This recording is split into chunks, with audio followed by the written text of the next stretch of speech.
أعوذ بالله من الشيطان الرجيم. بسم الله الرحمن الرحيم. أعوذ أعوذ بالله من بالله من الشيطان الشيطان الرجيم. الرجيم بسم بسم الله الله الرحمن الرحمن الرحيم. الرحيم أتى أمر الله فلا تستعجلوه. أتى أمر أمر الله الله فلا فلا تستعجلوا تستعجلوه. سبحانه وتعالى عما يشركون. سبحانه سبحانه وتعالى وتعالى عما عما يشركون. يشركون ينزل الملائكة بالروح من أمره. ينزل ينزل الملائكة الملائكة بالروح من بالروح من أمره أمره على من يشاء من عباده. على على من من يشاء من يشاء من عباده عباده أن أنذروا أنه لا إله إلا أنا فاتقون. أن أن أنذروا أنذروا أنه أنه لا لا إله إله إلا إلا أنا أنا فاتقون. فاتقون خلق السماوات والأرض بالحق تعالى عما يشركون. خلق خلق السماوات السماوات والأرض والأرض بالحق تعالى بالحق عما ما يشركون. يشركون خلق الإنسان من نطفة فإذا هو خصيم مبين. خلق خلق الإنسان من الإنسان من نطفة نطفة إذا هو فإذا هو خصيم خصيم مبين. مبين والأنعام خلقها لكم فيها دفء. والأنعام والأنعام خلقها خلقها لكم فيها فيها دفء ومنافع فيها دفع ومنافع ومنها تأكلون. فيها دفء ومنافع ومنافع ومنها ومنها تأكلون تأكلون. صدق الله العلي العظيم. صدق الله الله العلي العلي العظيم. اللهم اللهم صل صل وسلم وسلم وبارك وبارك على على رسول الله وآله الأطهار. على على رسول رسول الله الله وآله أهله الأطهار. الأطهار. اللهم صل على محمد اللهم صل على وعلى محمد. محمد اللهم صل على محمد وعلى اللهم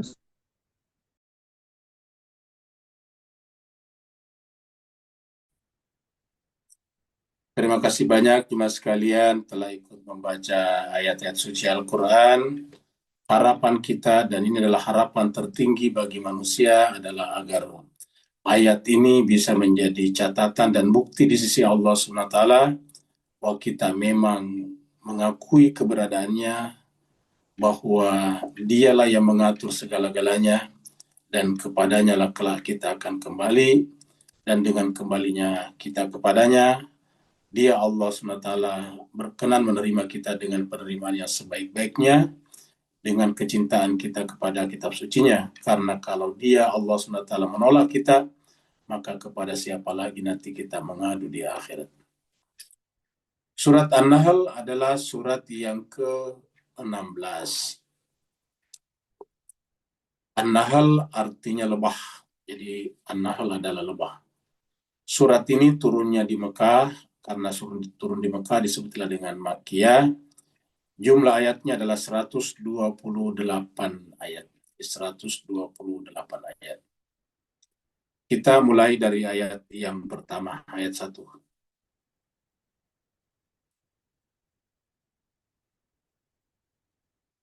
Di sini Allah SWT berfirman, A'udzubillahi minasyaitonirrajim, Bismillahirrahmanirrahim.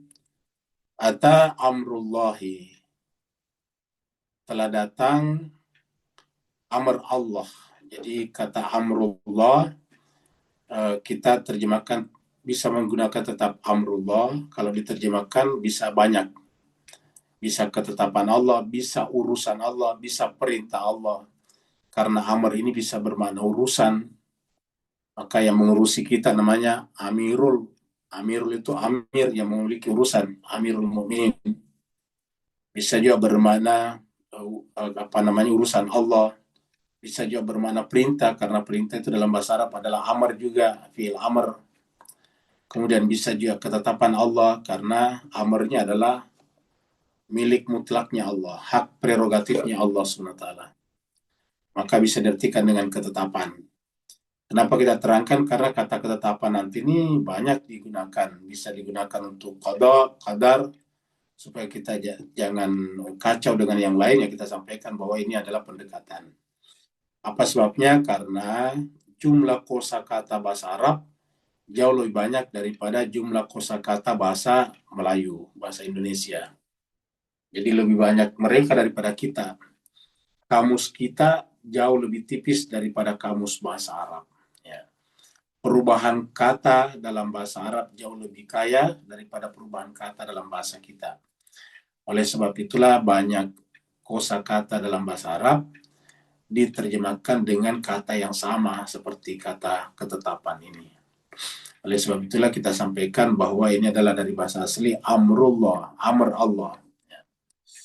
Dan amr Allah di tempat lain surat 7, surat Al-Anfal, itu biasanya juga dilawankan ataukah dibedakan dengan khalqu. Jadi Allah memiliki dua, ada amrnya, ada khalqnya. Lahul khalqu wal amru. Jadi Allah punya wilayah khalq dan ada punya wilayah amr. Jadi ada khalqullah, ada amrullah. Jadi ada khalqullah, ada amrullah. Nah, yang dibicarakan di sini adalah amrullah. Jadi Allah itu punya khalqun dan punya amrun. Ya. Punya khalqnya dan punya amrnya. Ata amrullah, telah datang amrullah, amr Allah. Fala tastajiluha, maka janganlah engkau meminta untuk disegerakan. Tastajiluhu, ya, janganlah minta untuk disegerakan, dipercepat. Tastajiluhu. Apa sebabnya? Karena namanya amr Allah itu pasti datang. Maksudnya di sini adalah dalam kehidupan kita sehari-hari, kita berbuat semaksimal yang kita mampu, tentang bagaimana hasilnya kita serahkan kepada Allah. Karena Allah punya amrnya sendiri. Jangan kita minta dipercepat sesuatu yang belum saatnya. Apa saja. Bukan hanya dalam hal apa misalnya keadaan kita, tapi dalam keadaan hukum-hukum yang lain. Anggaplah misalnya hujan. Ya, kalau belum hujan jangan minta dipercepat. Apa sebabnya? Ya, akan saatnya ada hujan. Kalau sudah saatnya turun, sudah sesuai dengan amrnya, ya pasti hujan turun. Hujan itu adalah khalq, ciptaan, tetapi dia bekerja berdasarkan amrnya Allah. Karena Allah punya khalqun dan amrun. Jadi Allah punya khalqun dan amrun. Kita ingatkan kembali surat yang berbicara tentang ini, ya. Yaitu surat 7. Surat Al-Araf ayatnya 54. Di sini Allah berfirman ini, ya. Kita langsung loncat ke sini. Ala, ingatlah, ketahuilah, ini tulisannya ala, ingatlah, ketahuilah, camkanlah, ya. Lahul khalq wal amru, ya. Allah punya khalq dan amr. Ingatlah, camkanlah, lahu, dia punya al khalq wal amru. Ya. Kita lihat di sini, ya, apa terjemahan bahasa Inggrisnya, versi bahasa ininya. Di sini katakan ala, ketahuilah, lahu al khalqu, jadi sama juga creation juga. Wal amru ini adalah komen. Sebetulnya sih tidak tepat ya kalau komen saja. Ini komen diterjemahkan dengan fi'il amr. Jadi sebetulnya dia punya hukum, law sebetulnya. Amr di sini adalah law. Jadi ada law, ada hukum, dan ada ciptaan. Ya, jadi ada ciptaan. Karena setiap ciptaan bekerja berdasarkan hukum. Misalnya kayu itu, kayu punya hukum-hukumnya. Hukum-hukum kayu itulah yang dipelajari misalnya oleh ahli biologi. Hukum-hukum kayu itulah yang dipelajari oleh para ahli mebel misalnya. Hukum-hukum kayu itulah yang dipelajari oleh para arsitek sehingga dia bisa tahu bahwa kayu apa yang cocok dipasang di sini. Kalau menggunakan kayu sebagai bahannya, bentangannya maksimal berapa, jarak antara tumpuan dengan tumpuan berikutnya berapa sehingga tidak patah. Nah, itu namanya hukum. Nah, beda lagi kalau besi. Besi juga punya hukumnya. Sama-sama besi, sama-sama besi logam, tetapi antara besi dengan baja beda lagi. Ya, besi dan baja beda lagi. Kita semua tahu bahwa rel kereta itu adalah dari baja, besi baja. Nah, itu kan setiap hari dilewati mobil kereta api. Tapi kok tidak tergerus, tidak terkikis. Nah, itulah sifatnya baja. Yang kedua, kok tidak mengkarat. Nah, itulah sifatnya baja. Hukumnya baja namanya. Di hukumnya besi baja itu tidak mengkarat seperti dengan besi biasa. Makanya besi baja lebih mahal daripada besi biasa. Jadi Allah, ketahuilah, camkanlah bahwa dia Allah al-khalqunya. Jadi lahu itu punya. Al-khalqu al-amru, punya khalqnya dan punya amrnya. Ya. Jadi semua khalq pasti ada amrnya. Nah, yang dibicarakan tadi di situ adalah amrnya. Seperti dikatakan di sini tadi. Ata amrullah. Telah datang amrnya Allah. Jadi artinya amr Allah itu datang. Coba kita lihat di sini kata ata, ini adalah bentuk lampau, bentuk madhi, bentuk past tense. Sedangkan di sini tastajiluha itu adalah bentuk mudhari. Ya, tastajiluh itu adalah bentuk mudhari. Jadi janganlah kau minta untuk disegerakan. Ya. Jadi karena sudah datang ya udah apa namanya? Tidak usah diminta dipercepat. Kenapa? Karena itu Allah yang paling tahu. Jadi kita melakukan apa saja itu urusan Allah. Hal yang sama berkaitan misalnya dengan kematian kita. Ya, nggak perlu takut mati. Kenapa? Itu adalah sudah ada amrnya Allah di sana. Kita hanya menjalankan kewajiban kita sebagai makhluk, sebagai khalq. Apa kewajiban kita? Menjaga kesehatan. Ya. Kemudian menjalankan tugas beribadah. Artinya menjadikan seluruh aspek kehidupan kita adalah ibadah. Nah, setelah itu kita serahkan kepada Allah. Kalau memang Allah menghendaki kematian kita sekarang, ya kita mau apa? Karena itu amrullah.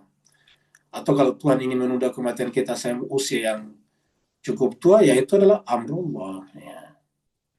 Kita menyaksikan bahwa ada juga orang yang sampai tua dan sehat. Ya. Kita lihat misalnya mantan atau bekas Perdana Menterinya Malaysia, Pak Mahathir Mohamad, tahun ini 100 tahun, tapi masih bisa berjalan dan berbicara. Di Indonesia kita pernah nonton ada acara televisi, itu 120 tahun umurnya, bapak dari kampung, tapi masih bisa jalan. Masih bisa jalan kemana-mana, masih bisa duduk-duduk, nongkrong di warung-warung dekat rumahnya untuk ngopi, bercengkrama dengan orang-orang di sekitarnya. Ya, orang-orang di sekitarnya yang duduk bersamanya ya, sudah sama dengan cicitnya, bukan lagi cucu, cicitnya. Ya, mungkin malah anaknya cicitnya. Kenapa? Karena 120 tahun. Ya. Jadi jemaah itu terkonfirmasi oleh orang-orang setempat ya, bahwa itu adalah 120 tahun. Nah, jadi ada. Nah, kalau Tuhan yang perpanjang umur kita, kita mau apa? Ya. Begitu sebaliknya, kalau Allah yang perpendek umur kita, ya juga kita mau apa? Oleh sebab itulah, telah datang amrullah. Jadi ayat ini menjelaskan kepada kita dalam hidup ini tidak perlu tergesa-gesa. Tidak perlu kita seakan-akan ingin melawan waktu, ingin melawan ketetapan Allah. Nah, kalau kita sudah tahu ayat ini sepotong ayat ini, hidup kita akan menjadi tenang. Karena yang buat orang tidak tenang itu takut miskin, takut ditinggalkan orang lain, takut nanti anak-anaknya tidak perhatikan kepadanya, takut nanti di masa tuanya nanti sakit-sakitan, takut cepat mati. Ini banyak yang ditakuti manusia itu. Sehingga hampir semua item kehidupan ditakuti. Takut kalau hujan kebanyakan turun, takut juga kalau panas terlalu panas, banyak ditakuti manusia itu. Ya, sehingga apa yang terjadi? Manusia itu hidup dalam kecemasan. Manusia terjebak ke dalam ketakutan-ketakutan yang sebetulnya diciptakan oleh dirinya sendiri. Oleh sebab itulah Allah mengatakan tidak perlu, karena itu sudah ada ketetapan Allah, sudah ada amrullah di sana, sudah ada hukumnya Allah. Ya, sama misalnya kita, kenapa kita merasa tenang sebagai laki-laki? Karena kita menerima nasib kita sebagai laki-laki. Kenapa kita tenang menerima nasib kita, menerima keadaan kita sebagai perempuan? Ya karena kita telah menerimanya sebagai perempuan. Coba kalau ada yang tidak menerima nasib, pasti masih bimbang, masih galau. Ini saya laki-laki atau perempuan? Akhirnya galau terus-menerus, dan biasanya orang-orang seperti ini biasanya cenderung super sensitif dan bisa melakukan tindakan-tindakan fatal. Oleh sebab itulah ketika kita sudah menerima diri kita sebagaimana adanya, menerima kita laki-laki sebagaimana adanya, sebagai perempuan sebagaimana adanya, ya kita kemudian menjadi tenang. Ya, kita misalnya ditinggalkan orang yang kita cintai, orang tua kita, ya sebagai manusia wajar bersedih. Tetapi kalau kemudian seakan-akan itu tidak menerima, memprotes, itu jelas salah. Kenapa? Karena kematian itu bagian daripada amrullah, ketetapan Allah. Jadi kita tidak ada yang bisa dilawan. Ya. Ada orang yang sudah terlanjur berpisah dengan pasangannya, kemudian berkeluh kesah, ya nggak perlu sebetulnya. Kenapa? Karena itu pun adalah bagian daripada ketetapan Allah. Kita terima saja. Kewajiban-kewajiban kita adalah sebelum ketetapan itu terjadi, makanya kita bekerja saja sesuai dengan porsinya, sesuai dengan profesionalitasnya. Karena kalau sudah datang, ya kita tidak bisa apa-apain lagi. Jadi kata-kata tastajiluhu ini maknanya sebetulnya luas, bukan hanya dalam pengertian jangan minta disegerakan, tapi maksudnya bekerjalah sesuai dengan hukum-hukumnya, bekerjalah sesuai dengan amr ini, bekerjalah sesuai dengan keadaan, bekerja sesuai dengan hukum alamnya. Jadi kita bekerja sesuai hukum alam. Contohnya, kita mau kaya, ya kita kerja keras, tapi sekeras-kerasnya kita bekerja kan butuh juga istirahat, butuh tidur, butuh makan, butuh minum, butuh beribadah seperti sholat dan sebagainya. Kita tidak boleh melanggar itu semuanya. Kalau melanggar semuanya, pasti akan ada akibatnya. Misalnya, saking kuatnya kita bekerja keras, lupa tidur, lupa istirahat. Nanti lama-kelamaan akan sakit-sakitan. Sakit-sakitan hasilnya tidak dinikmati juga, seperti itu. Nah, jadi dengan demikian, ayat ini sangat menarik ya Mas kalian, karena problem manusia itu sebetulnya adalah problem menginginkan sesuatu melampaui amar Allah. Ya, tidak sepantasnya begitu, dia ingin begitukan. Tidak sepantasnya merah, dia ingin merahkan. Tidak sepantasnya hitam, dia ingin hitamkan. Nah, seperti itu. Misalnya ada orang yang sangat dia marah kepadanya. Dia tidak ingin seakan-akan melihat orang itu ada di dunia, kan dia ingin menghitamkan, dia ingin menghilangkan. Karena orang itu tidak mati, karena masih sehat, ya akhirnya kemudian dia menyewa pembunuh bayaran. Seperti itu. Akhirnya dia membunuh orang itu. Nah, ini kan bermasalah jadinya. Ya. Jadi, ata amrullahi fala tastajiluha. Jadi kata ata di sini bentuk lampau, telah datang, sudah ada. Jadi kata amrullah itu tidak perlu ditunggu, sudah ada. Bahkan dia ada mungkin mendahului khalq itu tadi. Makanya di dalam ayat tadi, amarnya dulu, khalqnya dulu ada amarnya. Coba kita lihat sini. Ya. Lahul khalq wal amru, dia punya khalq dan amr. Artinya bahwa pada setiap khalq itu pasti ada amr yang menyertainya. Wal amru. Ya. Nah, jadi dikatakan, ata amrullahi fala tastajiluha. Jangan minta dipercepat. Ya. Kalau belum tua jangan minta cepat dituakan, kan ada orang mau cepat kelihatan dewasa. Boleh juga. Begitu juga ada orang yang sudah dewasa tapi masih pengen kanak-kanak, remaja, ya tidak bisa juga. Karena ada amrullah di sana. Ya. Jadi amrullah. Dan ini harus kita hargai. Ya, jadi kita harus, salah satu yang disebut dengan ridho itu adalah ridho kepada amrullah. Jadi kalau kita diminta ridho, ridho kepada ketetapan Allah. Sehingga kewajiban kita menjalankan tugas kita semaksimal, kata semaksimal itu dengan tetap mengikuti tadi aturan-aturan. Seperti tadi, tubuh kita kan butuh istirahat. Tubuh kita butuh makan dan minum. Nah, kalau tidak diberi makan dan minum pada tempatnya, akan sakit-sakitan, kena penyakit mah kronis. Akhirnya tidak menikmati juga. Tidak istirahat, akhirnya kemudian sakit-sakitan, tidak menikmatinya juga. Jadi oleh sebab itulah, ata amrullah, fala tastajilu, jangan minta, atau jangan kata-kata ini, jangan minta berbuat melampaui amar Allah. Jadi sesuai dengan amarnya. Dari mana kita tahu amarnya Allah? Di sini pentingnya ilmu pengetahuan. Di sini pentingnya kitab suci Al-Quran, karena Al-Quran itu adalah membicarakan juga tentang amrullah. Makanya ketika Allah mengatakan ata amrullah, kata amrullah di sini bisa diartikannya dengan Al-Quran. Jadi ini bisa diartikan dengan Quran. Ya. Di Quran itu telah datang. Subhanahu wa ta'ala amma yusyrikun. Nah, oleh sebab itulah, segala sesuatu yang kita ingin lebih daripada yang seharusnya itu musyrik. Karena kita telah menginginkan sesuatu berdasarkan hawa nafsu kita. Atau berdasarkan keinginan orang itu. Kita bekerja, orang itu menginginkan kita melampaui. Contohnya tadi ada pembunuh bayaran. Kan berarti pembunuh bayaran ini telah musyrik. Karena dia telah berbuat melampaui yang seharusnya. Apa seharusnya? Ya tidak boleh membunuh orang. Tapi demi menjalankan tugas orang yang menyuruhnya, maka dia melanggar aturan itu. Maka kemudian dia salah. Nah, itu namanya juga dengan musyrikun. Jadi musyrikun ini adalah ketika kita tidak menghargai amrullah. Karena ini adalah kaitannya dengan ini. Ya, jadi setelah kata amrullah tiba-tiba pindah ke sini, pindah kepada musyrik. Ya. Maka dikatakan ata amrullahi fala tastajiluhu subhanahu wa ta'ala amma yusyrikun. Maha suci dia dan maha tinggi. Kata-kata maha suci dia terlepas dari salah. Jadi berbuatlah setelah itu tawakal kepada Allah, karena Allah itu terlepas dari salah. Jadi kalau kita sudah berbuat maksimal tapi belum dapat hasil yang maksimal, ya itu kita serahkan kepada Allah. Karena kata maksimal dalam pandangan kita juga terkadang subjektif. Mungkin sudah maksimal berdasarkan amrullah, tapi menurut perasaan kita belum maksimal, kan berarti itu namanya syirik lagi kepada diri kita sendiri. Itu menginginkan lagi tastajilun. Jadi subhanahu wa ta'ala, maha suci Allah. Yang kedua, wa ta'ala, dia maha tinggi. Apa artinya maha tinggi? Dia melampaui segala-galanya. Dia beyond. Dia di atas segala-galanya. Dan karena di atas segala-galanya, maka tidak mungkin ada sesuatu yang luput darinya.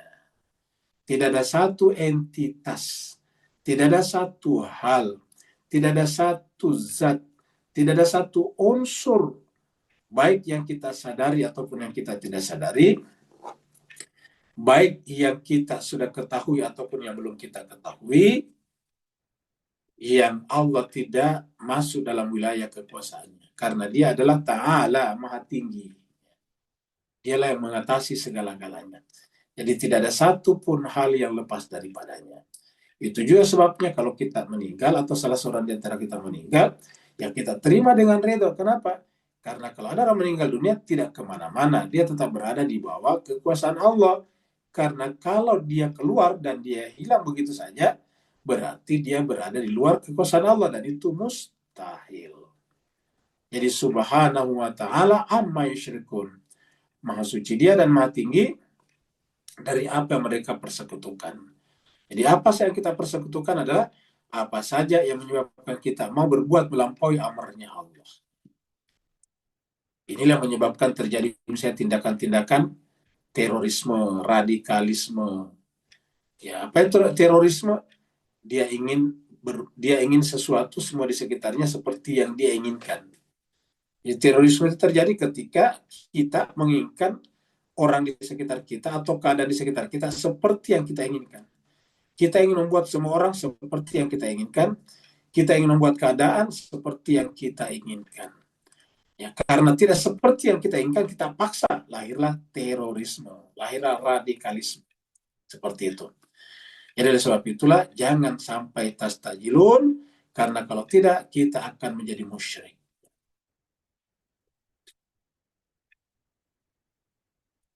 Kita lihat Al-Quran, adalah surat 33-38. Allah berfirman, "Maka ala nabi min haraj fima faradallahu lahu."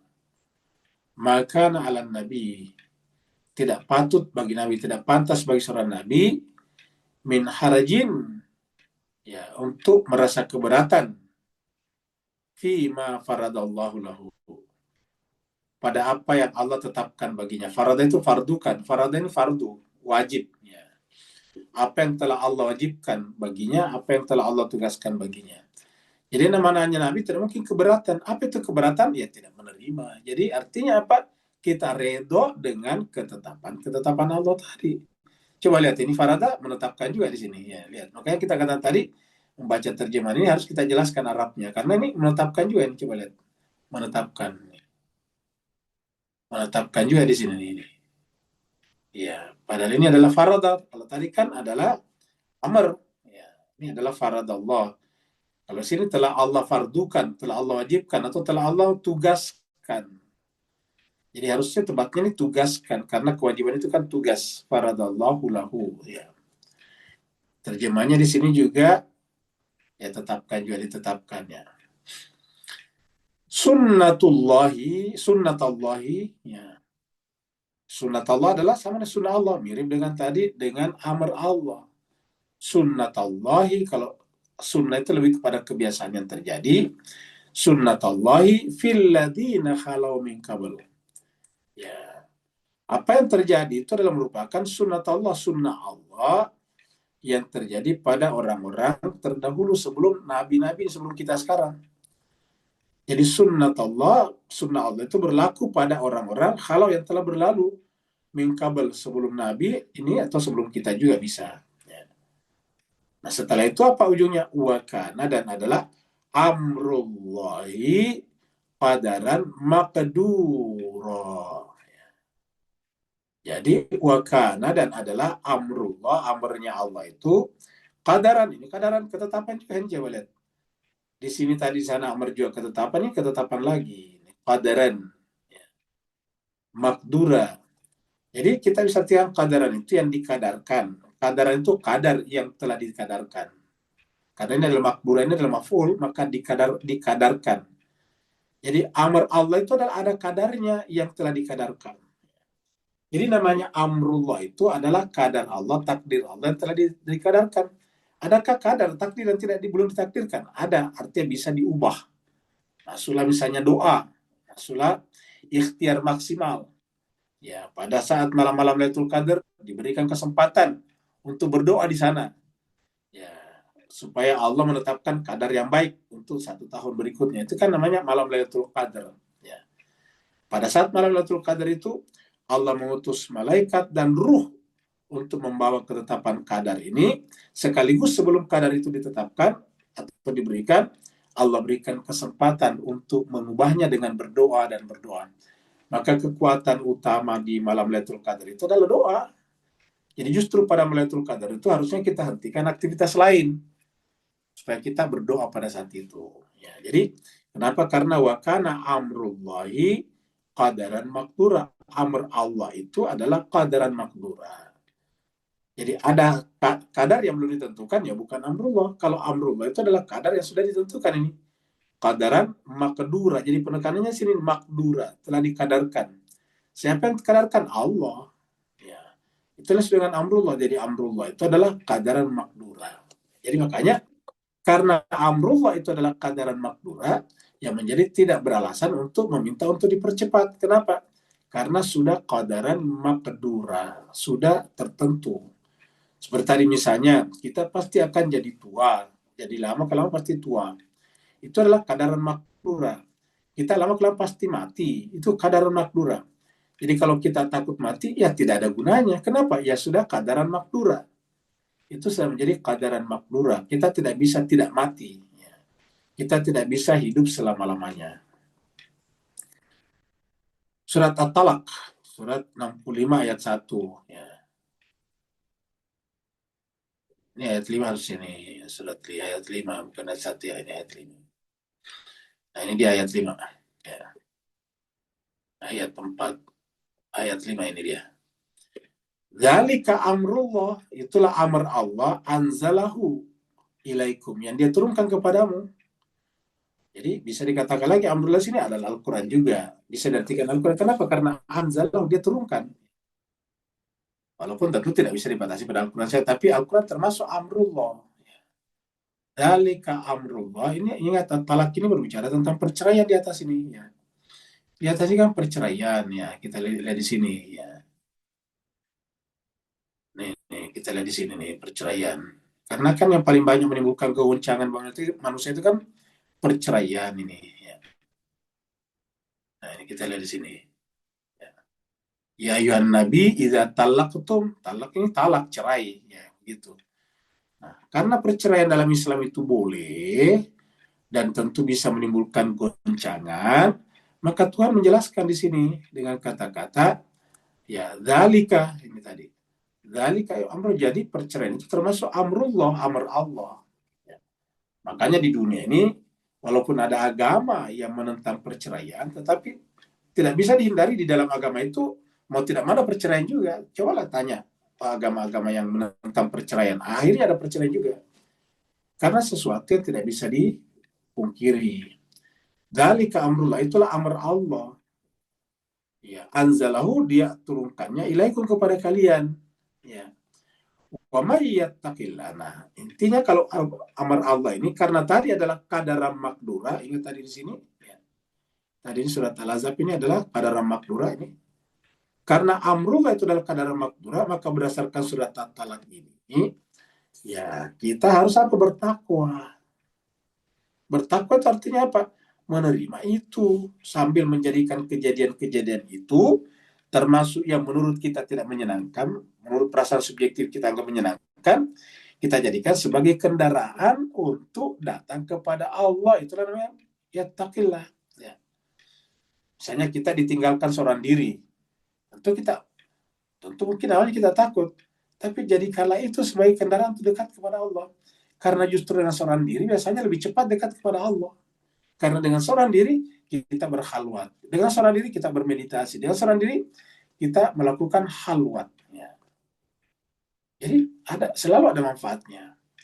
Makanya diambillah contoh Nabi Muhammad kita pada level yang paling ekstrim, manusia. Manusia kan misalnya yang kita anggap agak dalam tanda petik tidak beruntung hidupnya kalau dia lahir dari keluarga miskin, kan begitu. Menurut kita ini padahal gitu kan Tuhan punya rahasia-rahasia. Jadi menurut kita yang paling menyedihkan itu kalau orang lahir dari orang tua miskin, tidak punya rumah, tidak punya apa-apa. Tapi sebetulnya bukan, masih ada lagi di bawahnya, masih ada. Apa yang paling di bawahnya? Yang paling di bawahnya adalah lahir 1400 tahun yang lalu. Belum ada mobil, belum ada internet, coba. Yang kedua, lahir dalam keadaan ayahnya sudah tidak ada. Begitu dia lahir, tidak pernah melihat wajah ayahnya. Tidak pernah melihat wajah ayahnya. Ya. Begitu beberapa saat lahir, meninggal ibunya, yang seharusnya dia masih sangat membutuhkannya. Ya.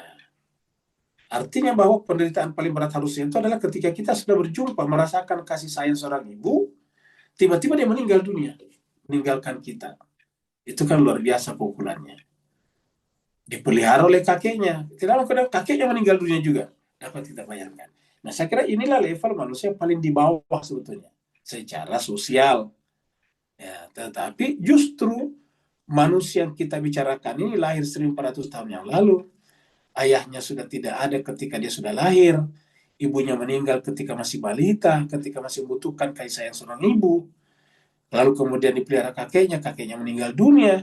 Yang kita bicarakan itulah Rasulullah. Manusia terbaik. Manusia terbaik justru muncul lahir dari suasana yang paling kurang menguntungkan secara sosial.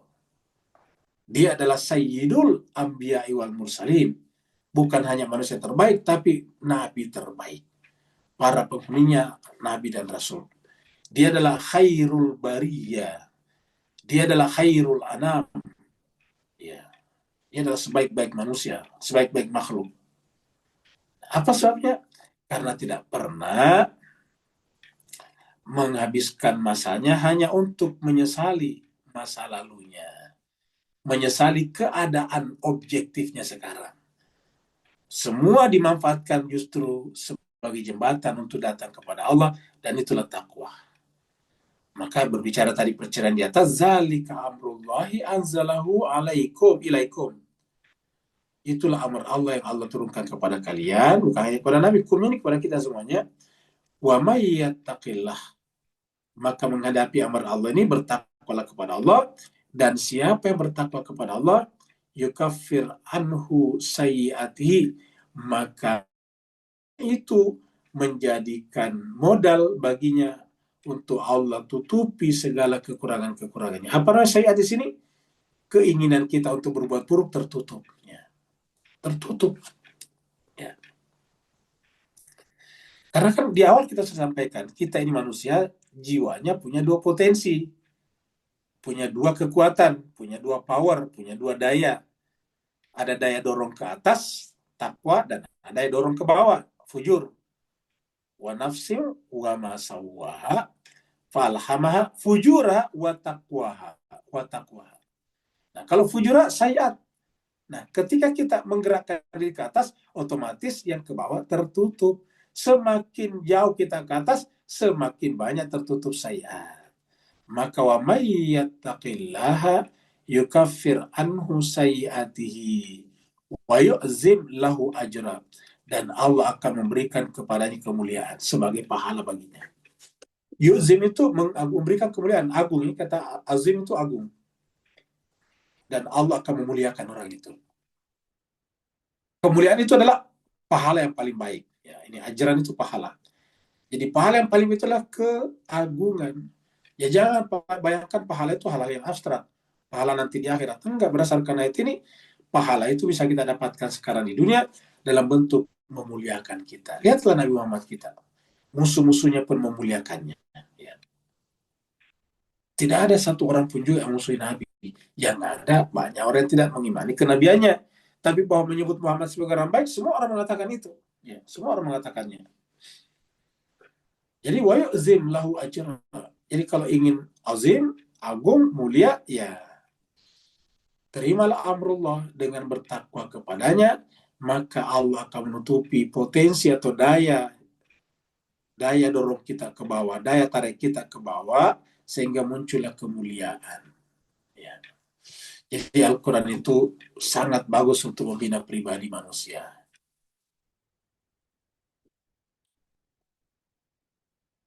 Ayat 2.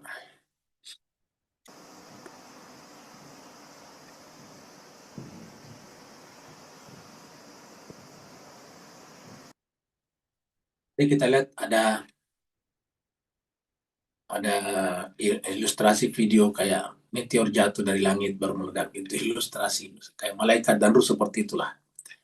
Malaikat dan ruh itu dari Allah SWT dalam tanda petik dari langit, lalu datang kepada kita untuk menyinari kehidupan kita, berpecah menjadi cahaya-cahaya. Ya. Nah, maka Allah mengatakan yunazzilul malaikata. Dialah Allah menurunkan malaikat biruh, dengan ruh. Jadi bisa juga waruh dengan ruh, bersapa dan ruh. Jadi kalau bi dengan, ya, dengan. Kalau wa dan, kalau ini dengan biruh. Ya.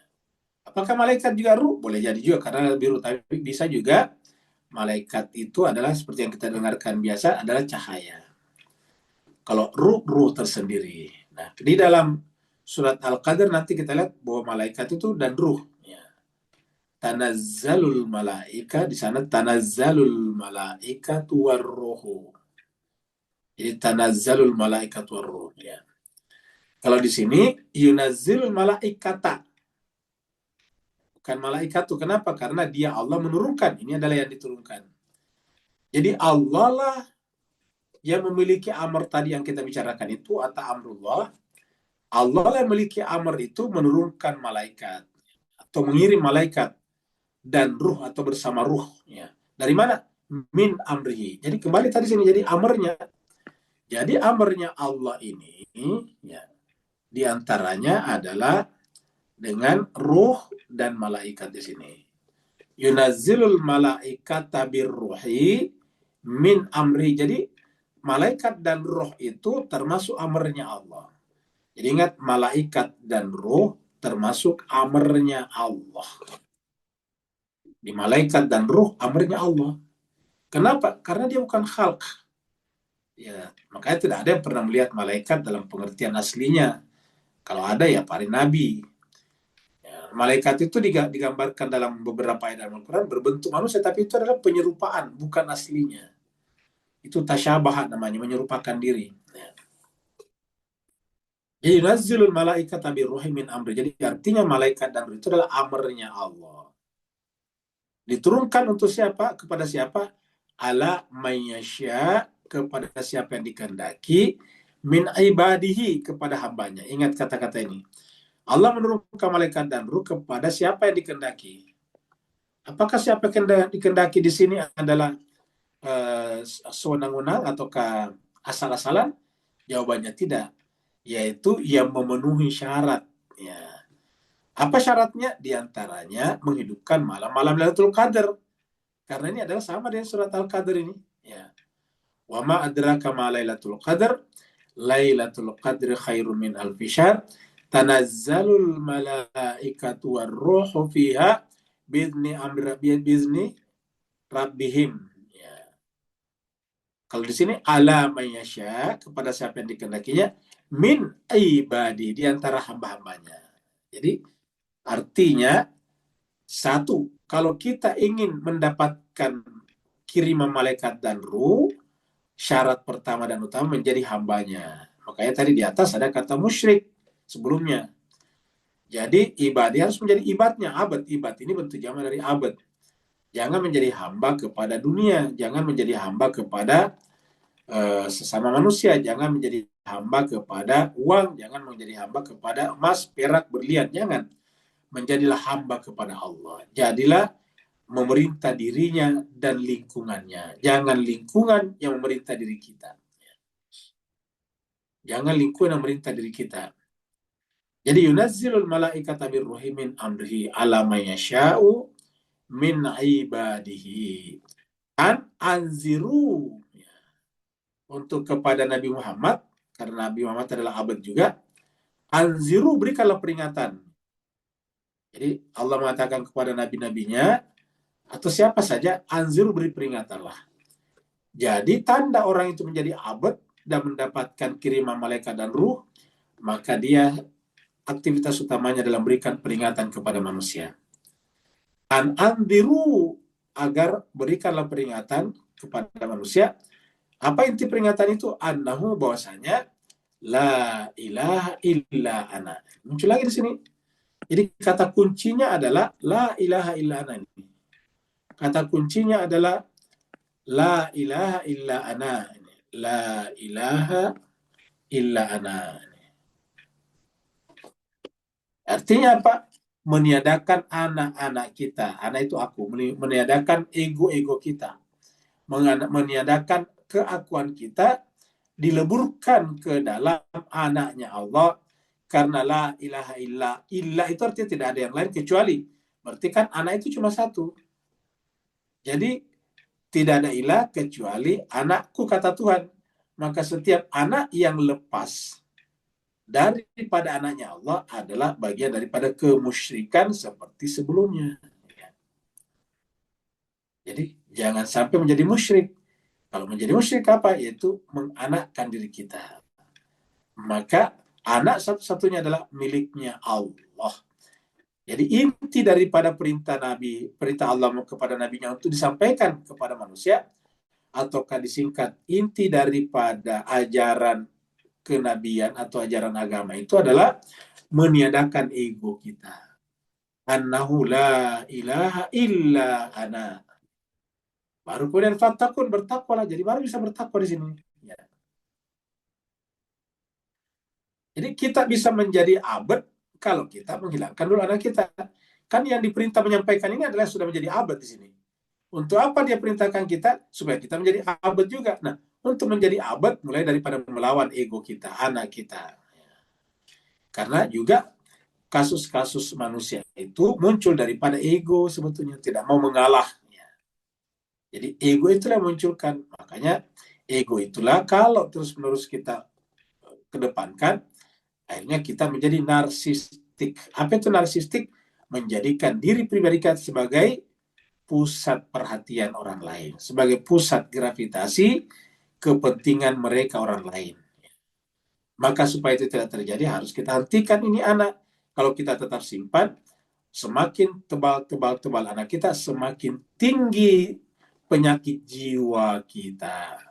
Penyakit jiwa anania namanya NPD, NPD ini namanya NPD. Narcissistic Personality Disorder atau Narcissistic Personal Disorder.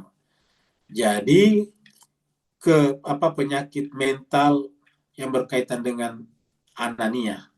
Narsis itu selalu dirinya. Narsis pribadinya saja mau dipuji, diangkat dan sebagainya.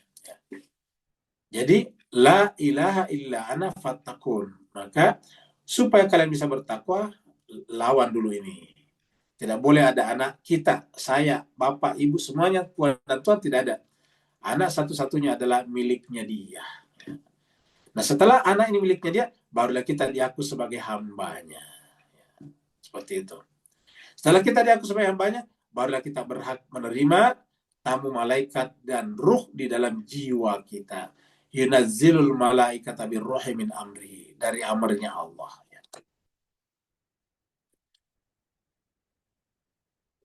Sini kita lihat surat Ghafir, surat Al-Mu'min.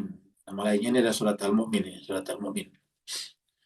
Ayatnya 15. Allah firman, Rafi'ud darajat.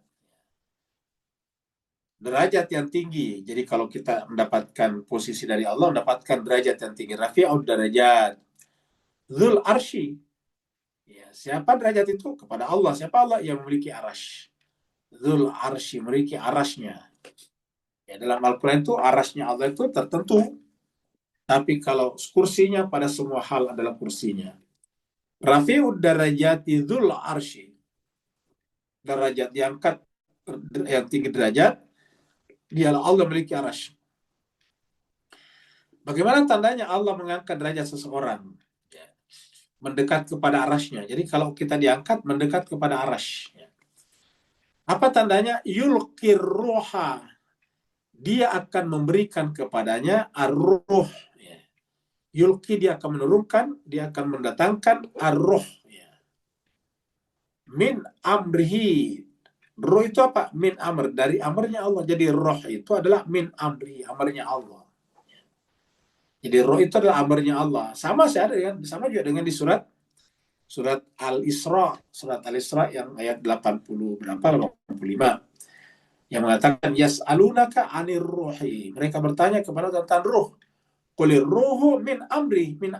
Ya, jadi ruh itulah amar Allah. Ya. Jadi yulqir ruha min amri ala man yasha min ibadi sama tadi. Jadi kepada hamba yang dikehendaki Allah. Ya. Jadi sama tadi di ayat ini. Ya, kepada ala man yasha min ibadihi. Sama juga dengan di sini nih. Ya. Jadi bukan ini tadi ya. Yulqir ruha min amri ala man yasha. Dia Allah menurunkan rohnya kepada siapa yang dikehendakinya. Ala man yasha kepada siapa yang dikehendakinya min ibadihi. Untuk apa sama? Liyundhira yaumat talaq. Tugas para nabi atau tugas siapa saja yang menjadi pelaksana tugas Allah atau pewaris para nabi mengingatkan manusia tentang yaumat talaq. Hari pertemuan. Kalau talak perpisahan pakai tok ya, pakai tok. Kalau toknya tebal itu adalah talak perpisahan, cerai. Tapi kalau talak itu artinya pertemuan. Jadi liyunzira yaumat talak, bahwa kita akan berhadapan dengan pertemuan. Apa itu yaumat talak? Hari akhirat. Kenapa disebut talak? Nah, ada beberapa. Satu, karena di sanalah kita akan berjumpa dengan Allah. Kita di dunia bisa juga melalui spiritual. Yang kedua, talak apa di sana? Di sana berjumpa kembali antara jasad baru kita dengan rohani kita. Jadi waktu kita meninggalkan jasad masuk ke tanah, jadi tanah. Ruh kita disimpan di alam barzah. Nanti pada saat kita bangkit setelah kiamat, si jiwa ini ketemu dengan jasadnya sesuai dengan amal perbuatannya. Jadi pada saat itu kita menjadi utuh lagi, tetapi postur kita berbeda-beda. Kalau di dunia ini kan postur kita sama semuanya, berdiri tegak, kaki di depan, mata di depan, tangan dua, kaki dua, seperti itu. Nanti di sana kita berjumpa lagi dengan jasad yang baru. Jadi yaumat talak itu adalah perjumpaan. Jadi Allah SWT yang mengangkat kita, manusia menuju kepada arasnya, dengan cara diberikan kepadanya roh dari amarnya, kepada siapa yang dikehendaki dari hambanya. Untuk apa?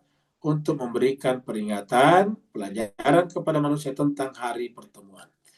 Jadi jadi orientasi daripada ajaran Nabi adalah menuju kepada yaumat talaq, sesuai dengan al-ma'ad, ya, yaitu tempat kita kembali.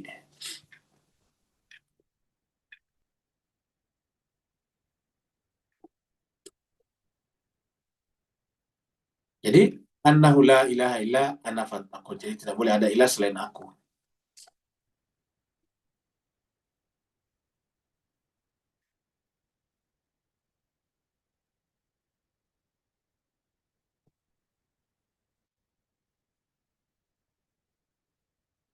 Khalakas samawati wal arda bil haqqi. Dia Allah pemilik amr itu menciptakan. Nah, jadi dari sini kita katakan bahwa sebetulnya harusnya amr itu mendahului khalq. Lalu kenapa di surat 54 tadi, surat 7 ayat 54 tadi, khalq dulu baru amr, lahul khalqu wal amru. Karena dari sisi kita manusia, yang pertama kita sadari adalah khalqnya. Hukum gravitasi saja baru ditemukan beberapa waktu yang lalu oleh Newton. Baru sekitar 200 tahun yang lalu ditemukan itu. Padahal usia manusia sudah puluhan ribu tahun di muka bumi ini. Tapi baru 100-200 tahun yang lalu ditemukan bahwa ternyata bumi punya hukum gravitasi. Itu hukum gravitasi. Apa sebabnya? Karena yang kita sadari setiap saat itu adalah hal yang kita lihat kan adalah pohon sebagai pohon. Ya. Itu adalah di belakang pohon kan ada amar tadinya yang kita tidak tahu. Hukum-hukum setiap pohon berbeda-beda. Nah, hal dan amar itu masih bagian terpisahkan. Masih ada lagi yang jauh tidak terkadang tidak disadari oleh manusia. Tapi diakui keberadaannya, ingat. Diakui keberadaannya, dijadikan sebagai wacana pembicaraan setiap hari, tetapi tidak dipikirkan, tidak disadari. Yaitu apa? Yaitu ada. Kata ada. Jadi kalau kita lihat itu ada khalq, amr, diliputi oleh kata ada sebetulnya. Jadi kalau kita lihat di sini, gambarnya kayak gini. Nah, jadi kita lihat, kita anggap saja ini adalah amr, ya. Kemudian di belakangnya ada khalq. Nah, amr dan khalq ini yang kelihatan. Amrnya tidak kelihatan. Nah, ada lagi di belakangnya amr ini, yaitu ada namanya. Ya, kita kasih titik-titik, ya, karena tidak dibatasi. Namanya ada, jadi ada di sana, jadi ada. Atau kewujud. Ya. Kayaknya semua yang kita bicarakan itu harus ada. Kalau tidak ada, tidak bisa dibicarakan. Jadi syarat untuk dibicarakannya sesuatu harus ada. Kalau tidak ada, tidak bisa dibicarakan. Minimal ada pada wilayah pikiran. Namanya ada mental, wujud zihni bahasa Arabnya. Harus ada di sini, ya. Nah, jadi dengan demikian itu harus ada, ya. Jadi khalq dan amr di atasnya ada. Khalakas samawati wal arda bil haqqi. Dialah Allah menciptakan langit dan bumi bil haqqi, dengan kebenaran. Jadi dengan demikian kebenaran itu adalah realitas.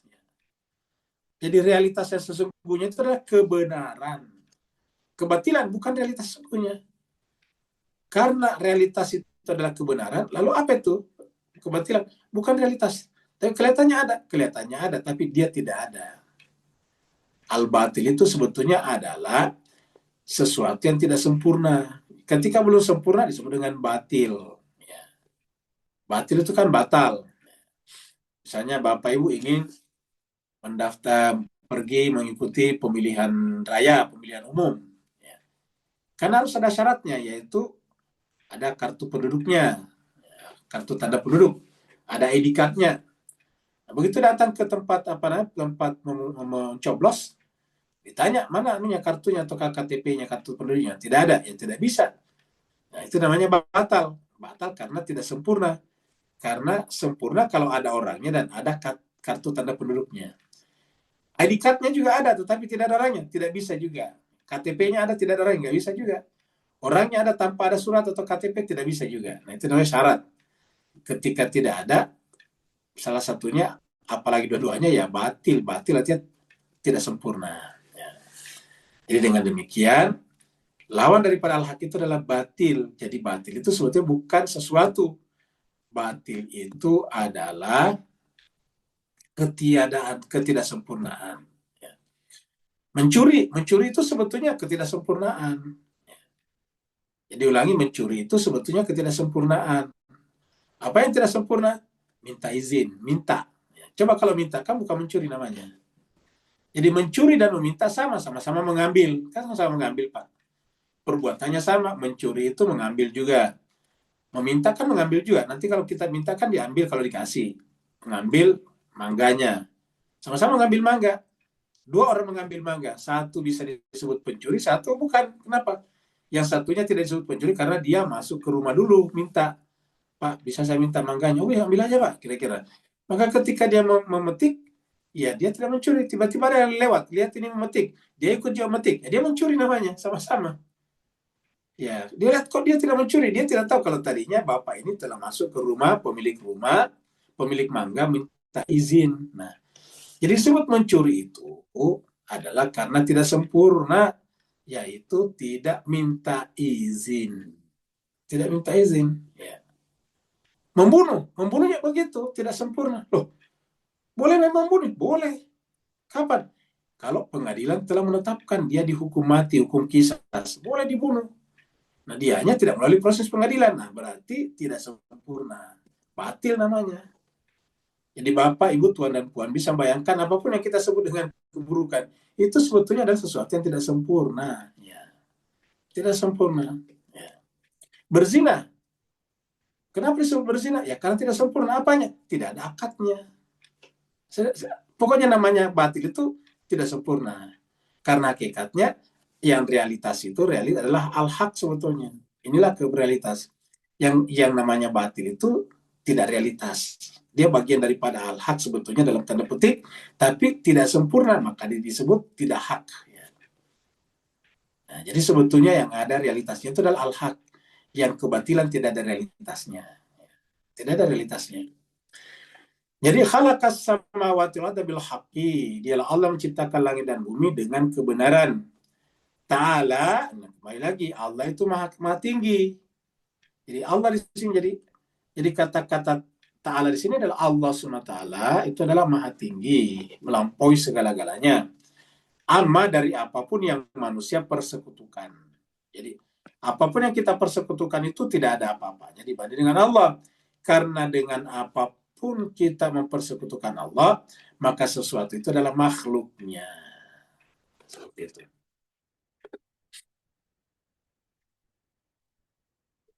Kita lihat sini. Ini misalnya tadi satu surat Lailatul Qadar tadi. Inna anzalna fi Lailatul Qadar. Tapi kita sudah lewati dan sudah terangkat tadi ya. Surat Al-Baqarah. Nih. Inna arsalnaka bil haqqi. Sungguhnya kami telah mengutus engkau umat bil haqqi dengan kebenaran. Inna sungguhnya kami arsalna. Jadi bukan hanya alam semesta diciptakan dengan kebenaran, tapi pengutusan Nabi pun adalah bil haqqi. Sesungguhnya kami arsalnaka telah mengutus engkau Muhammad juga dengan bil haqqi. Ya. Jadi ajaran Nabi itu adalah ajaran hak. Jadi semua yang tidak sempurna tadi pasti bukan ajaran Nabi. Bukan ajaran Nabi. Inna arsalnaka bil haqqi basyira wa nadhira, sebagai kabar gembira dan peringatan. Jadi Nabi Muhammad ini kedatangannya adalah kebenaran. Tadi disebut dengan menyempurnakan akhlak, karena tadi akhlak buruk adalah tidak sempurna. Kan mencuri akhlak juga, namanya akhlak buruk. Ya, kenapa disebut akhlak buruk? Karena tidak minta izin. Nah, Nabi datang untuk menyempurnakan akhlak, dalam pengertian mengajari kalau kita ingin mengambil sesuatu dari orang lain, kita harus minta izin, sampaikan dulu. Ya. Jadi inna arsalnaka bil haqqi basyirau wa nadhira. Basyiran pemberi kabar gembira, wa nadhira dan peringatan. Wala tus'alu an ashabil jahim. Dan kalian tidak ditanya, tidak diminta pertanggungjawaban tentang orang-orang yang masuk ke dalam neraka jahanam.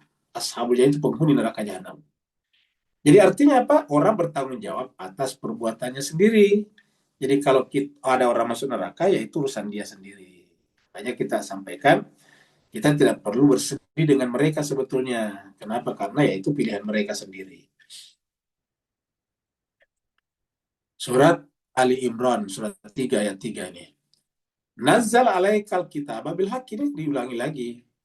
Dia Allah menurunkan kepadamu kitab suci bil haqqi, dengan kebenaran. Jadi ingat tadi Nabi di sini, ya ini, tadi ini Al-Baqarah, Nabi ini kan Nabi di sini, kaknya Nabi Muhammad diutus dengan kebenaran. Kitab suci juga adalah kebenaran. Coba, kalau kitab suci kebenaran, Nabi adalah kebenaran. Nah, coba kita lihat sini, menggunakan dua ayat ini. Kita pakai surat Al-Baqarah ini kan, Nabi sebagai kebenaran, pembawa dengan kebenaran. Ali Imran ayat 3, Al-Quran, kitab suci kebenaran. Nah, coba kita rumuskan di sini secara matematik. Jadi kita artikan, ya, Nabi atau Rasul, ya, kita tulis saja Nabi, Rasul, adalah kebenaran, kan begitu. Kitab suci Al-Quran lah, ya, kebenaran. Kira-kira apa yang bisa disimpulkan di sini, Pak Bos kalian? Apa kira-kira bisa disimpulkan di sini? Ya. Tentu yang ada adalah kesimpulannya adalah Rasul sama dengan Quran, benar nggak Pak? Ya. Jadi Rasul sama dengan kebenaran, Quran sama dengan kebenaran. Saya kita bikin X sama dengan 5, Y sama dengan 5. Berarti kan X sama dengan Y kan? Ya. Jadi Rasul sama dengan Quran. Nah, ini sama, jadi tidak bisa dipisahkan ini. Berarti Al-Quran itu selalu harus ada orangnya, harus ada personnya. Tidak bisa disebut Quran kalau tidak ada personnya, tidak ada orangnya. Ya. Jadi personalitas Al-Quran adalah Rasul. Ya. Sedangkan apa namanya artikulasi daripada personalitas Rasul adalah Al-Quran. Atau bahasa yang kita biasa gunakan, Al-Quran itu adalah Rasul, ya, yang berbicara. Rasul adalah Al-Quran yang berbicara, seperti itu. Ya, dengan demikian, Rasul adalah Al-Quran. Ya, makanya kita katakan Rasul itu sebetulnya adalah Al-Quran yang berbicara. Sedangkan Al-Quran kita ada sekarang ini adalah yang diam, samit. Jadi yang kita pegang sekarang ini Quran samit, sedangkan Rasul adalah Quran natikh. Saya kira jelas Pak Ustaz, nazzal alaikal kitabil haqqi. Ya. Kemudian kita lanjut lagi di sini.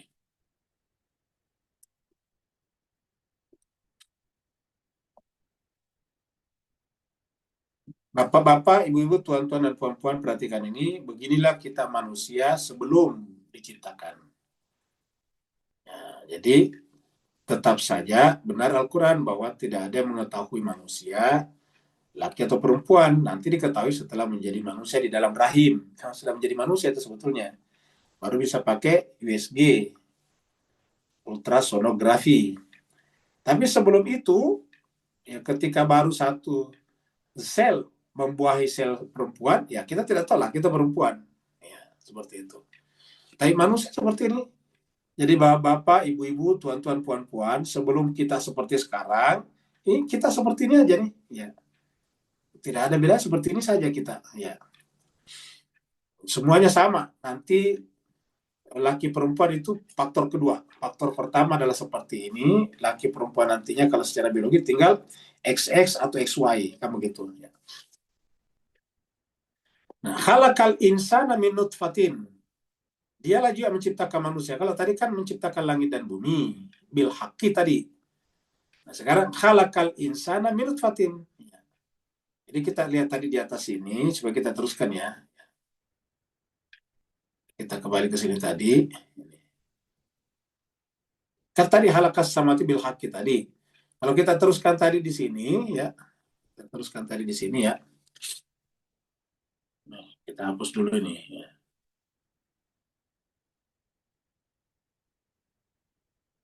Nah, berarti kan juga tadi alam semesta juga adalah al-haq. Jadi kita lihat di sini.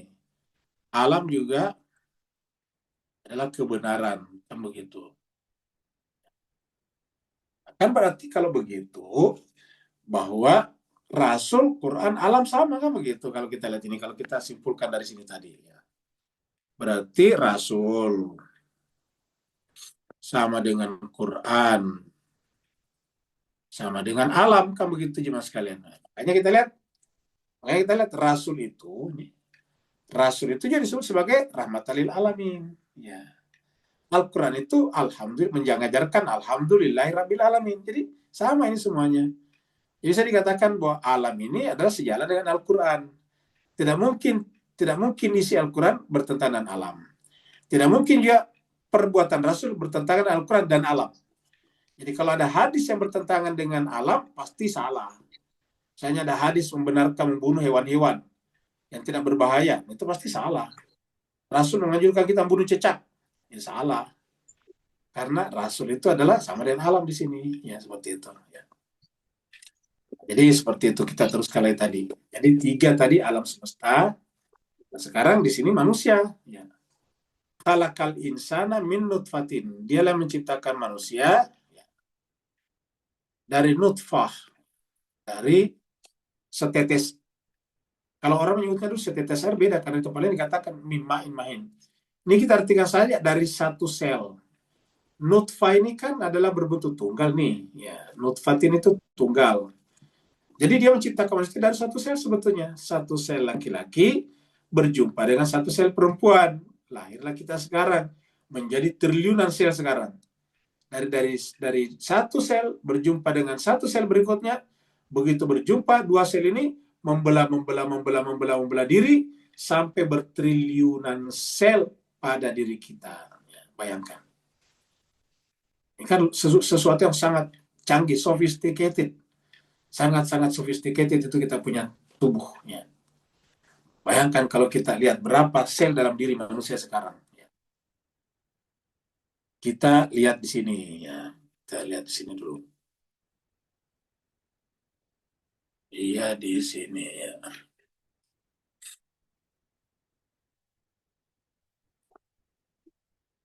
Nah, jumlah kita tulis jumlah total sel pada tubuh manusia.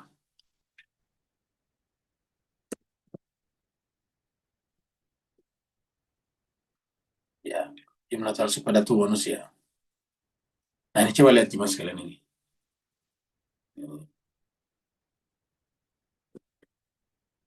Tubuh manusia mengandung sekitar 30 sampai 40 triliun sel. Luar biasa Bapak sekalian. Sesuatu yang luar biasa kan dari satu tadinya.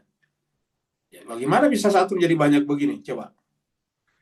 Iya, jadi dari satu sel berjumpa dengan sel berikutnya laki perempuan menjadi 2 sel membelah, sekarang menjadi 30 sampai 40 triliun sel. 30 sampai 40 triliun sel, luar biasa. Ya.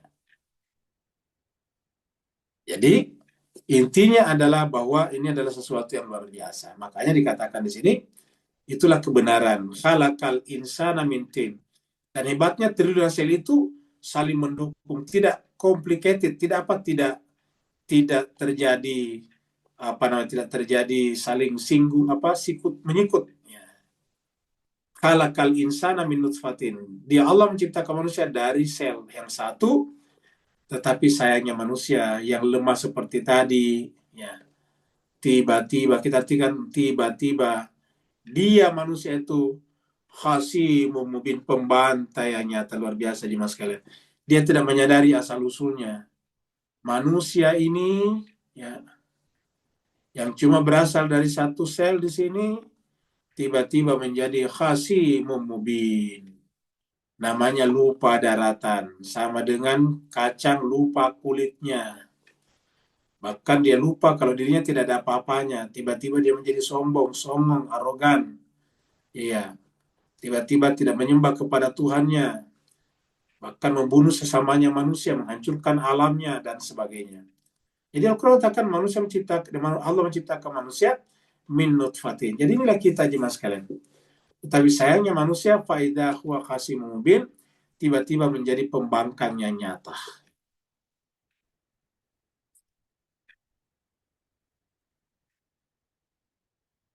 Sekarang kita lihat surat As-Sajdah, coba lihat. Surat 32 ayat 7. Alladzi ahsana kulla syai', dialah Allah yang paling baik dalam menciptakan segala sesuatu. Ingat, segala sesuatu. Jadi ahsana kulla syai' khalaqahu.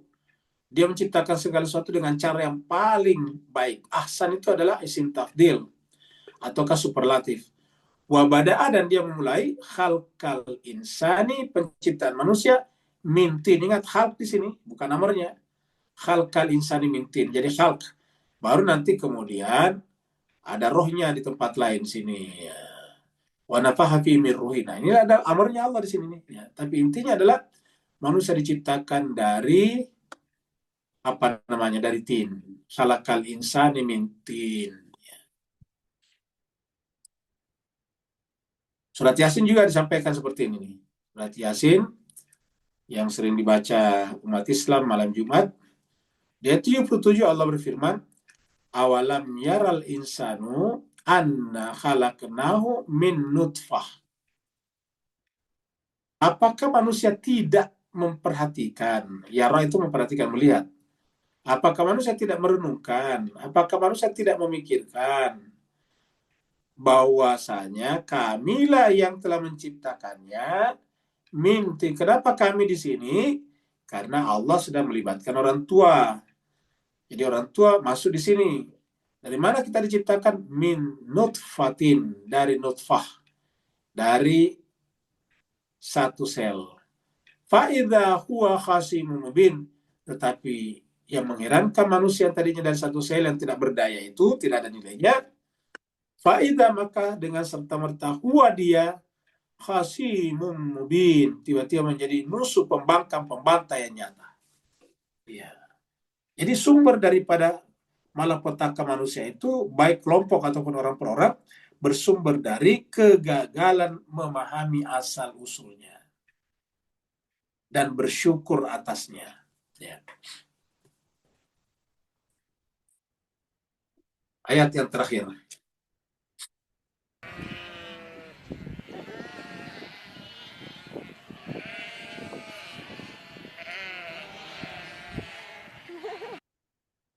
Wal an'am, jadi sudah semuanya tadi. Yang pertama alam semesta, langit dan bumi, manusia, kemudian hewan ternak.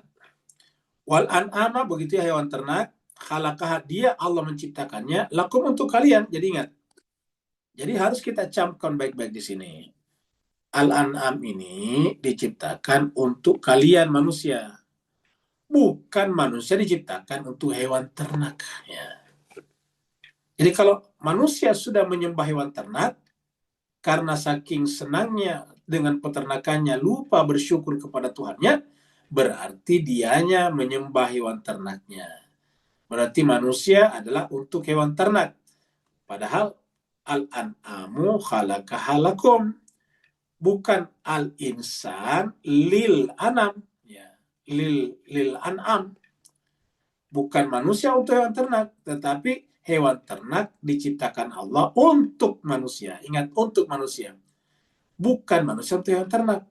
Kalau manusia itu telah menyembah hewan ternak, karena hewan ternak itu mendatangkan kesenangan duniawi baginya, karena uangnya banyak dengan menjual itu, maka mereka inilah yang disebut dengan seperti hewan ternak juga, bahkan lebih sesat lagi. Ulaika kal an'am bal hum adall. Jadi wal an'am khalaqaha lakum. Fiha, di dalam hewan ternak itu kenapa diciptakan untuk kita? Karena ada manfaatnya, ada dif'un. Dif'un itu di sana ada manfaat untuk menutup badan kita, tubuh kita. Ya, dalam keadaan panas menghangatkan, mengademkan. Dalam musim dingin menghangatkan. Dif'un. Ya. Dif'un bisa diartikan sebagai pembela, penolak dari panas dan dingin. Itu dif'un. Ya. Wa manafi'un, dan manfaat, ini untuk jamak, dan berbagai macam manfaat ya, pada hewan ternak itu. Jadi untuk kita manfaatnya itu, wa minha, dan di antara hewan ternak itu takulun, ada yang kalian makan, jadi bisa dimakan juga ya. Jadi ada manfaat lainnya seperti tadi kulitnya, woolnya, bulunya bisa dibikin wool, kulitnya bisa dibikin tenda dulu, bisa dibikin sepatu sekarang, bisa dibikin tas dan sebagainya.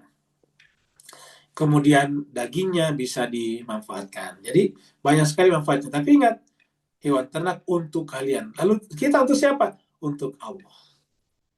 Jadi hewan ternak untuk manusia, manusia untuk Allah. Jangan dibaliknya. Jadi kalau kita lihat di sini arahnya ya. Jadi urutannya begini Pak Bos sekalian ya. Ini adalah Allah di sini. Ini Allah. Kemudian manusia di sini. Kemudian hewan ternak di sini.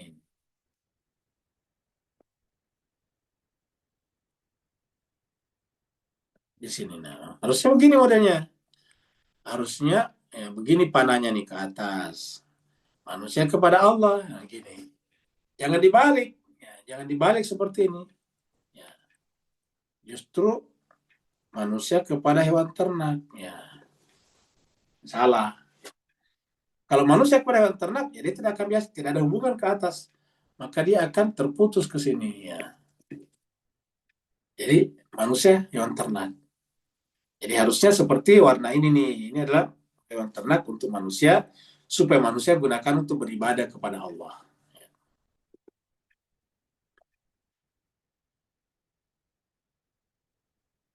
Kita lihat di sini surat Mukmin, surat Al-Mukminun itu adalah surat, bukan Mukmin, Mukminun, surat 23 ayat 21.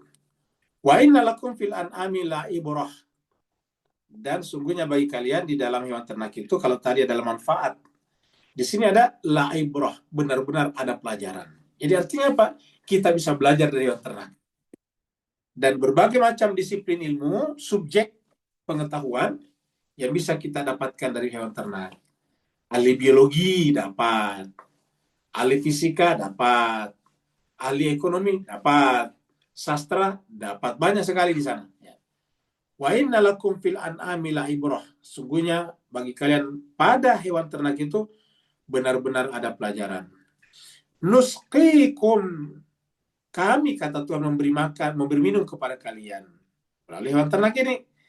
Jadi siapa yang beri minum kita? Bukan hewan ternak, Allah. Jadi makanya jangan kepada hewan ternak, tapi kepada Allah kita manusia.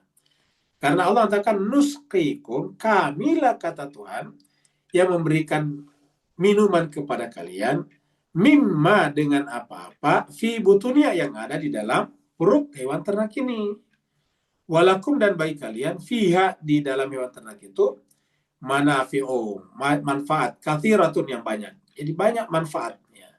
Wa minha, dan daripadanya, takulun, ada yang bisa kalian makan. Kesimpulannya banyak manfaatnya. Surat Ghafir lagi, surat 40 ayat 80. Allah berfirman, walakum, dan bagi kalian, fiha, pada hewan ternak itu, manafi'u, ada manfaatnya. Walitablugu alaiha hajatan, dan supaya kalian mencari alaiha, atasnya, hajatan, keperluan, hajat. Artinya keperluan kita bisa tercapai dengan hewan ternak itu. Misalnya kita bisa jadikan kendaraan seperti kuda bisa dipakai bergerak, onta, bahkan juga gajah dulu dipakai mendorong kayu-kayu besar. Walitablugu 'alaiha hajatan fi sudurikum, hajat yang ada dalam hati. Yang hajat itu dalam hati. Jadi kalau hajat ini sudah diberikan Tuhan, Pak Bu sekalian, makanya kita katakan, ya meminta hajat apalagi, kan sudah ada kata Tuhan ini. Tinggal diambil aja di sana. Hajat manusia yang paling besar adalah membersihkan jiwanya. Itulah hajat yang paling besar sebetulnya. Maka doa yang paling bagus adalah minta kepada Allah supaya membantu kita memperbaiki hati kita. Kalau berkaitan dengan yang lain sudah ada pada hewan ternak, sudah ada pada alam. Wa 'alaiha, dan pada hewan ternak, wa 'alal fulki, dan pada perahu, pada kapal, tuhmalun yang mereka kendarai. Jadi semuanya ada manfaatnya bagi kita, pada hewan ternak, pada ini. Jadi kalau ada yang mengatakan bahwa ajaran agama Islam itu membuat kita tidak perlu memiliki hewan ternak, nggak perlu bikin kapal, itu salah. Kan di sini menunjukkan bahwa kita Islam diperintah untuk memelihara hewan ternak, untuk membuat perahu sesuai dengan kemampuan, kapabilitas, skill, pengetahuan kita masing-masing. Yang ahli dalam bidang perperahuan kapal, bikinlah perahu. Dan itu adalah ibadah juga. Untuk digunakan orang lain, tuh malun. Ya. Yang punya ilmu peternakan, beternaklah hewan-hewan supaya bermanfaat bagi manusia. Ya.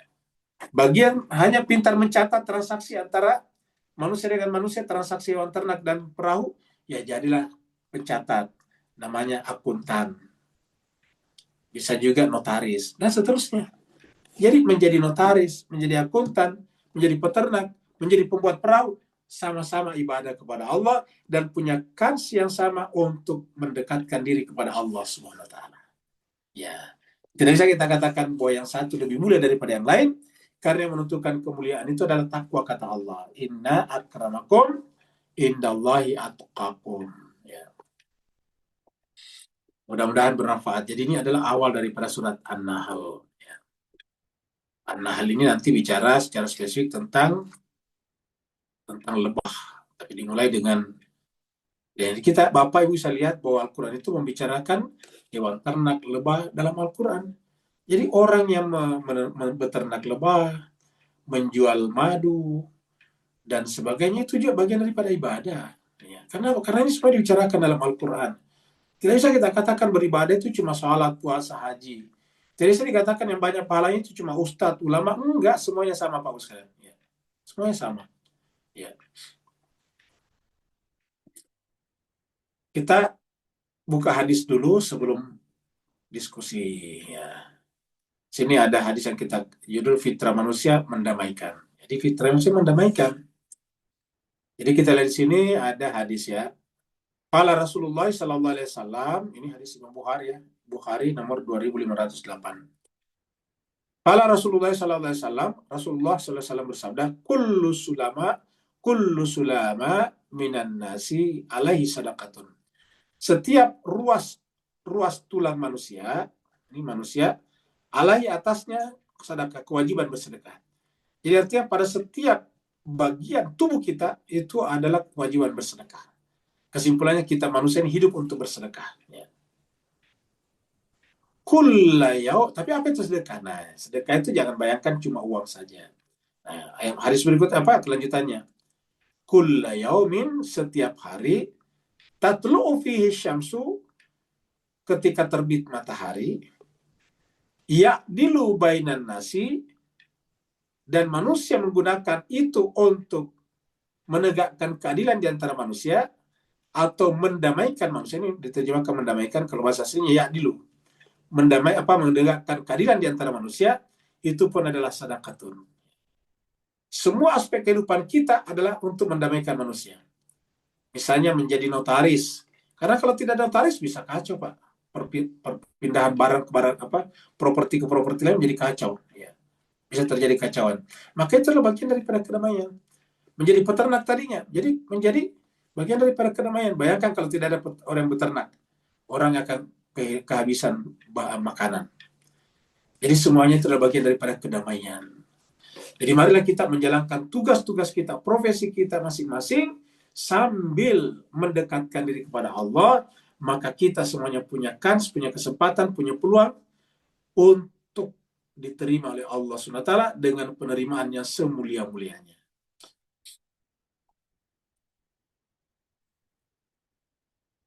Kemudian ruh para syuhada bersama burung hijau di sorga. Jadi tadi bicara tentang ruh. Ada hadis saya mengatakan ini qala, jadi Rasulullah SAW, anna Rasulullah SAW qal. Rasulullah SAW dikutip sini bersabda, inna arwahasy syuhada fi tayri khudrin. Sesungguhnya arwah-arwah atau roh-rohnya para syuhada terletak pada atau bersama dengan, ataukah berada dengan tayrin itu burung, khudr hijau, ya. Takluku, jadi roh-roh para syuhada itu bersama dengan burung-burung hijau, takluku yang bertengger atau bergantung, fi thamaril jannah, di dalam buah-buahan surga, atau pengerawi mengatakan au syajaril jannati, pada pohon surga. Apa maksudnya nih? Ya, ini simbolik Pak sekalian, ini simbolik. Jadi yang namanya rohnya para syuhada itu, jiwanya para syuhada. Ingat kata syuhada di sini jangan artikan mati terbunuh saja. Yang sampai pada tingkat musyahada, maka rohnya itu bagaikan burung. Apa artinya burung? Itu bebas. Jadi justru orang yang beribadah kepada Allah yang menjadi abad, itulah yang bebas rohnya. Tidak ada tadi kegalauan, tidak terikat dengan ketakutan-ketakutan. Jadi dengan tadi itu kan bebas. Namanya burung itu bebas, ya, terbang kemana-mana. Kemudian khudar, hijau. Apa itu hijau? Hijau itu adalah simbol kehidupan. Jadi yang namanya rohnya para syuhada itu adalah pikirannya, jiwanya adalah untuk memberikan kehidupan yang bebas kepada manusia. Ya. Syuhada itu kan membuat orang tidak tertindas, membuat orang tidak terjajah, membuat orang tidak terzalimi. Nah itulah syuhada.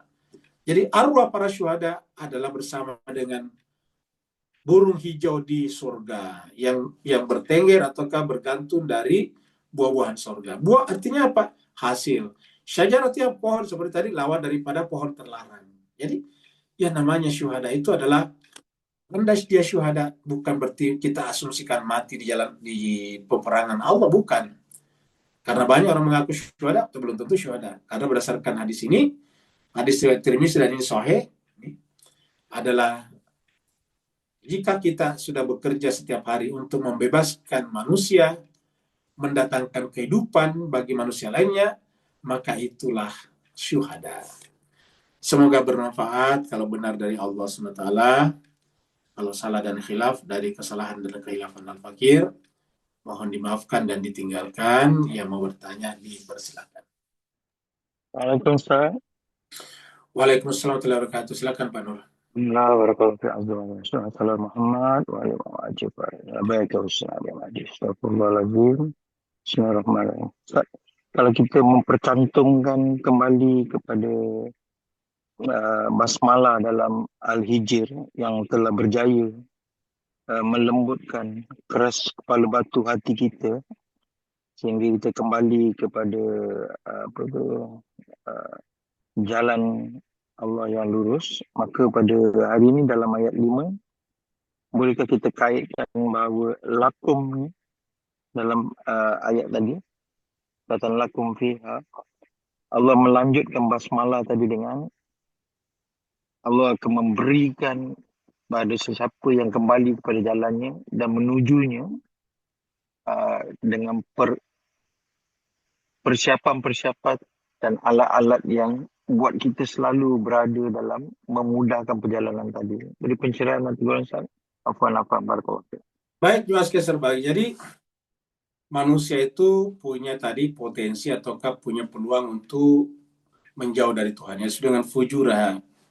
Jadi selalu patronnya kembali kepada surat Asy-Syams ayat 7 dan 8 itu yang mengatakan bahwa wa nafsi wa ma sawwaha, jiwa manusia itu diciptakan secara potensial sempurna. Tetapi pada saat yang sama di dalam jiwanya juga ada tenaga-tenaga, ada daya, ada power, ada force yang bisa menariknya ke atas ataupun ke bawah. Fujuraha ke bawah, menjadi fujur, menjadi fajir, menjadi durhaka, wa taqwa, dan menariknya ke atas. Itu ada dua unsurnya manusia. Nah, sekarang jemaah sekalian, supaya kita jangan ke bawah, kita mengikatkan, kita menggantungkan jiwa kita ke atas melalui yang dikatakan tadi Pak Nur, Bismillahirrahmanirrahim. Jadi Bismillah itu mencantolkannya. Jadi kalau kita mencantolkan atau menggantungkan diri kepada Allah melalui Bismillah, supaya jiwa kita jangan jatuh ke bawah. Ya, yang namanya sudah tergantung itu kan tidak jatuh lagi. Kalau belum tergantung kan belum jatuh, akan jatuh namanya. Jadi supaya jiwa kita jangan fujuraha, maka kita gantungkan kepada Allah melalui Bismillahirrahmanirrahim. Karena kalau tidak, ya kita jatuh ke bawah. Apa yang terjadi kemudian? Jiwa yang aslinya fleksibel, jiwa yang aslinya lentur, ya, akan menjadi keras seperti batu, bakal lebih keras lagi. Kata Al-Hijr itu adalah juga batu. Ya. Jadi dia akan keras seperti batu. Bahkan asyaddu quwa, lebih keras lagi daripada batu. Ya. Karena di surat Al-Baqarah dikatakan, sekeras-kerasnya batu masih bisa mengeluarkan air daripadanya. Tapi kalau jiwa manusia, nggak bisa. Kalau jiwa manusia keras, yang ada adalah darah, dan darah. Yang ada adalah kejahatan dan kejahatan.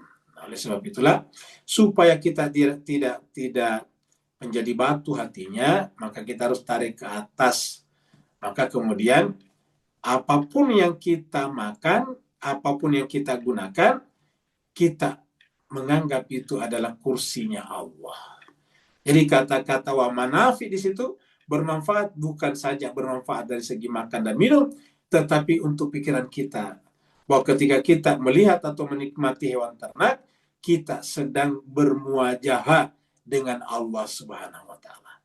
Sehingga kata-kata takulun di sini juga bisa diartikan bukan hanya makan secara fisik, tapi juga makan secara rohani. Seperti itu. Nah, dengan demikian, semakin kita menikmati dunia ini, semakin dekat kepada Allah Subhanahu wa taala. Ada lagi? Di chatroom Ustaz ada satu pertanyaan.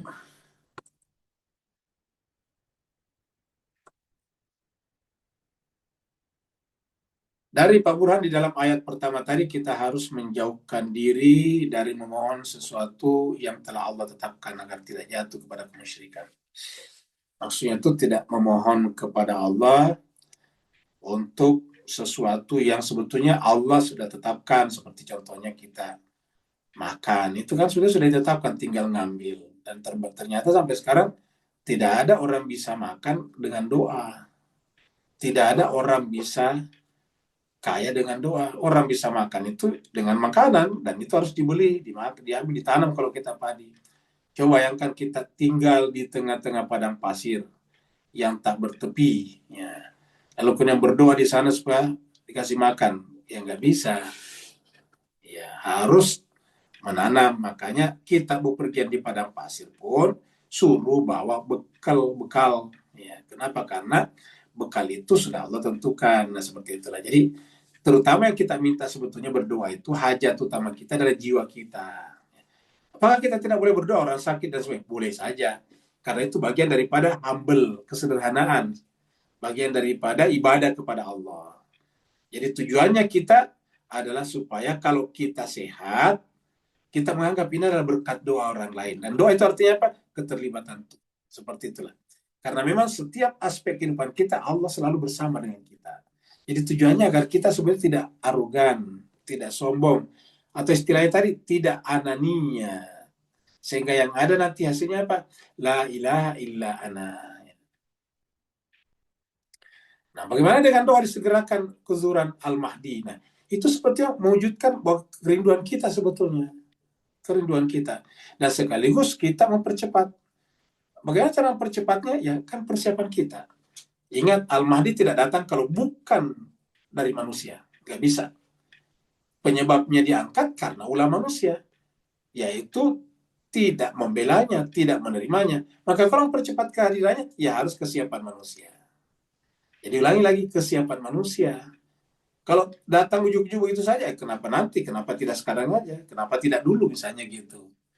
Pasti ada pertimbangannya, yaitu manusia belum siap Maka ketika kita berdoa minta kesegeraannya adalah semacam ikrar dalam jiwa kita untuk bekerja, berjuang keras untuk mempercepat kedatangannya. Apa buktinya? Dengan mempelajari Al-Quran dan coba mengamalkannya secara sempurna. Terima kasih banyak atas perhatian Bapak Ibu sekalian. Mohon maaf atas segala kekurangan. Wassalamualaikum warahmatullahi taala wabarakatuh. Waalaikumsalam warahmatullahi wabarakatuh. warahmatullahi wabarakatuh. Semua. Sama-sama Bapak Ibu. Pak Ustaz. Katsiran, Pak Bin. Terima kasih Ustaz. Sama-sama Bu sekalian. Saya besok telepon ya. Assalamualaikum. Assalamualaikum ya Ustaz, syukran. Afwan Ayahanda. Terima kasih Pak Ustaz, sehat-sehat. Sama-sama Pak Zanim. Amin ya rabbal alamin. Syukran Ustaz, alhamdulillah syukran. Afwan Bapak. Terima kasih Ustaz. Sama-sama. Assalamualaikum. Assalamualaikum warahmatullahi wabarakatuh.